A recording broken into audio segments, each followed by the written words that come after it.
Halo semuanya, kembali lagi di Ruang Ilmiah. Hari ini saya akan menjawab pertanyaan dari seseorang yang komentar berkaitan dengan penentuan atau bagaimana cara mengambil sampel.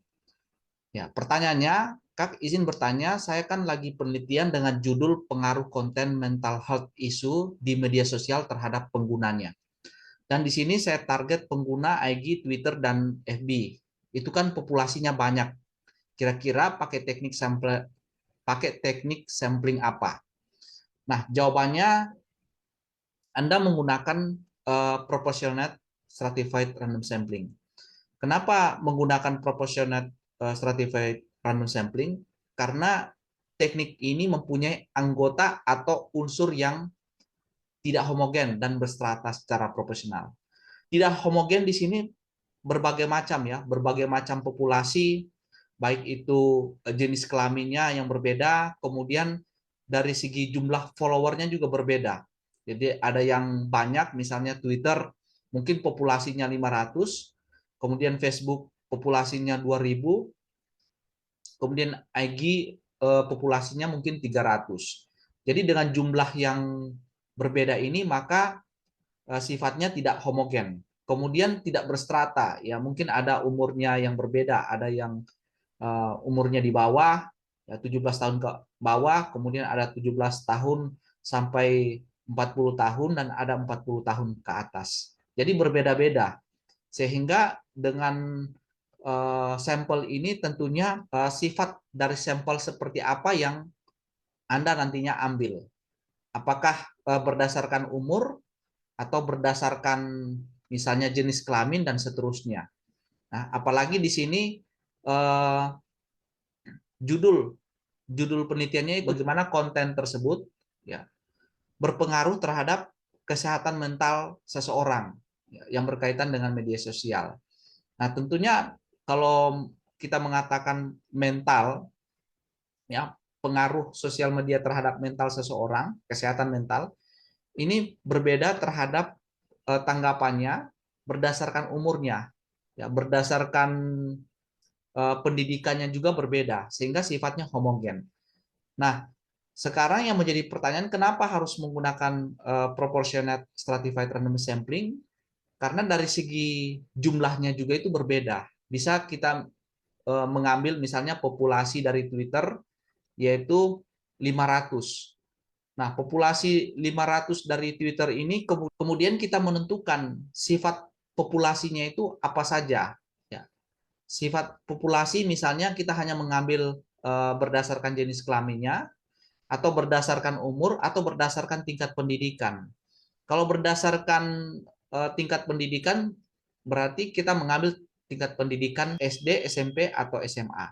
Kalau kita misalnya mengambil tingkat pendidikan SMA, berarti semua populasi yang kita ambil baik Twitter, Facebook, IG ini adalah populasi atau responden yang memiliki tingkat pendidikan SMA.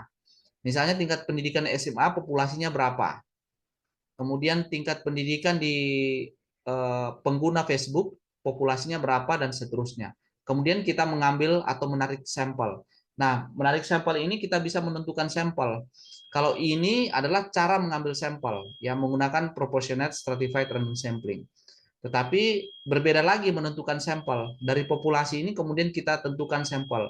Apakah menggunakan tabel, misalnya N-nya berapa, N-nya 500, kemudian tingkat kesalahannya berapa persen, misalnya 5%. Nah, dari tabel itu kita sudah bisa lihat 500 dengan tingkat kesalahan 5% itu berapa sampel yang kita ambil. Nah, dari masing-masing populasi, baik itu di Twitter, Facebook, dan IG itu akan menghasilkan sampel yang berbeda-beda secara proporsional. Itu yang makanya dikatakan bahwa pengambilan sampel secara proporsional, ya, secara proportionate, ya, berdasarkan stratanya masing-masing. Dan kesemuanya itu setelah kita mendapatkan sampel yang berbeda-beda dengan jumlah yang berbeda-beda secara proporsional, maka kita bisa menggabungkan semuanya itu untuk kemudian nantinya digabungkan menjadi sampel dari keseluruhan medsos ini. Ya, itu kalau misalnya kita sudah bisa tentukan berdasarkan misalnya berdasarkan sifatnya, kita mengambil berdasarkan tingkat pendidikan SMA, maka kita mengambil secara keseluruhan itu adalah tingkat pendidikan SMA atau berdasarkan umur. Atau bisa juga kita memisahkan antara berdasarkan tingkat pendidikan atau berdasarkan umur. Misalnya pendidikan SMP, SMA, dan sarjana. Maka populasi yang kita ambil di sini kita harus pisahkan berdasarkan tingkat pendidikan atau berdasarkan umur. Umur misalnya 17 tahun ke bawah, 17 sampai 30 tahun. Kemudian dari 30 tahun ke atas kita memisahkan 3 dari karakteristik itu ya untuk populasi Twitter, kemudian Facebook dan IG juga seperti itu. Tetapi kelihatannya agak lebih ribet seperti itu ya, lebih banyak karena jenis sampelnya atau karakteristik dari sampelnya itu terlalu banyak. Ya, bisa juga misalnya seperti itu ya. Misalnya SD, kemudian SMP, kemudian tamatan SMA, berapa jumlah populasinya.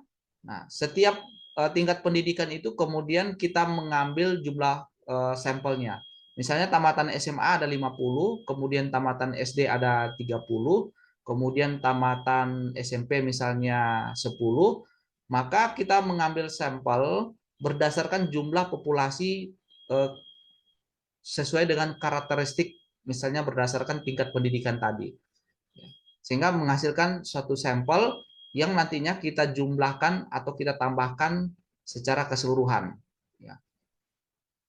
Nah, tetapi lebih simpelnya ya dengan menggunakan proportional stratified random sampling ini kita tentukan saja ya di Twitter anggaplah kita campur ya, di Twitter berapa populasinya ya, misalnya 500, kemudian Facebook berapa populasinya misalnya 2000, kemudian IG berapa populasinya 300. Kita tidak melihat latar belakang dari karakteristiknya baik ini tingkat pendidikannya, umurnya, atau jenis kelaminnya. Terlepas dari semuanya itu, maka kita menggabungkan ke semuanya siapa saja yang pengguna sosmed kita ambil ya.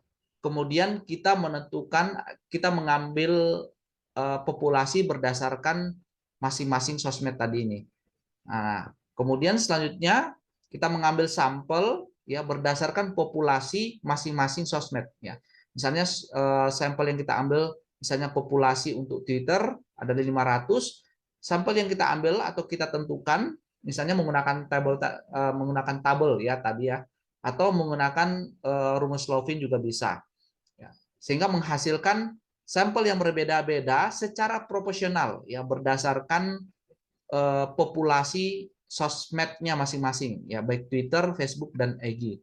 Nah, secara proporsional kita sudah dapatkan, kemudian sudah bisa kita gabungkan ke semuanya menjadi satu responden, ya, menjadi satu sampel. Sekian dari saya, jangan lupa di subscribe. Sampai jumpa di lain waktu. Terima kasih.